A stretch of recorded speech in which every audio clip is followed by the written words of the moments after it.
Maandiko yanasema Filipo alimhubiri Kristo. Paulo naye anaonyesha alikuwa anamhubiri Kristo. Yaani Kristo mwenyewe ni somo, ni fundisho.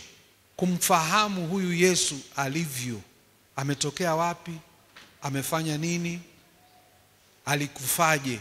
Na Pilato ambaye alipelekwa Yesu kwake, aliwasikiliza washtaki wake, alimhoji Yesu. Akafika mahali akasema, mimi sioni hatia ya mtu huyu. Mnamshtaki huyu mtu kwa kosa gani? Tuanzie 22. Pilato akawaambia, basi nimtendeje Yesu aitwaye Kristo? Wakasema wote, asulubiwe. Anasema amekosa nini huyu mtu? Wanasema asulubiwe. Amekosa nini? Wakaongeza kelele. Maana aliwapa option, akasema ninalo jambazi fulani liko hapa, lilokuwa linafanya vurugu hapo mitaani, linaitwa Baraba. Naye huyu Yesu wa Nazareti, niwafungulie yupi? Wakasema Baraba. Sasa nimtendeje huyu Yesu aitwaye Kristo? Ili swali, nimtendeje Yesu aitwaye Kristo, aliuliza Pilato, anawauliza watu. Ni swali ambalo kila mmoja wetu anatakiwa ajibu, sio Pilato peke yake. Huyu Yesu anayeitwa Kristo, wewe unamfanyaje? Wewe unamchukuliaje? Unamtenda nini Yesu aitwaye Kristo katika maisha yako? Lakini inawezekana umemuignore. Huna kazi naye, yani huna time naye, huna muda wa kumfuatilia na kumsikiliza.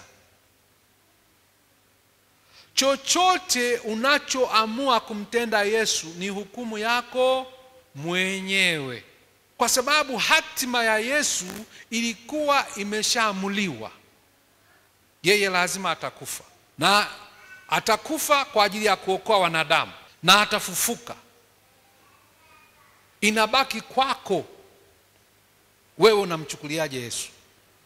Unamtenda nini Yesu? Yeye kwa upande wake yamekwisha. Mstari wa 24 na 25. Katika Israeli zamani zile, ilikuwa kwamba akikutwa mtu aliyekufa mahali, walikuwa wanapima umbali fulani kutoka pale kwenda pande zote. Nafikiri kama maili moja hivi, sikumbuki vizuri, umbali fulani. Watu wote walioko kwenye hilo eneo, kama hawakuhusika na hilo jambo, hawakusababisha kifo cha huyo mtu, walikuwa wanatakiwa kunawa mikono kwamba mimi sihusiki na huyu mtu. Bwana Yesu asifiwe sana. Kwa hiyo unaona Pilato anajenga juu ya hiyo mila na desturi waliokuwa nayo. Ananawa mikono kwamba hili mliangalie ninyi wenyewe, mimi sihusiki. Kuna swali hapo. Huyu alikuwa amekabidhiwa mamlaka ya kutoa hukumu ya haki. Serikali imemwamini huyu atasimamia haki katika jamii. Amechunguza pande zote mbili, hajaona hatia ya huyu mtu. Anasema liangalieni ninyi wenyewe. Anawarudishia watu wanaomchukia, anawarudishia hukumu. Alikuwa hataki kuonekana mbaya kwao wala kuonekana mbaya kwa serikali. Hakufikiria Mungu anamuonaje. Sidhani kama huyu alijiosha kweli, alitakata ile mikono, kwa sababu alikuwa na mamlaka ya kufanya maamuzi ya kusema huyu ana haki, ondokeni kwangu. Wangeondoka. Hakutumia hiyo nafasi. Tujifunze tunapokuwa na nafasi muhimu za kufanya maamuzi ya kuponya roho ya watu, tuyafanye kama Mungu anavyotaka.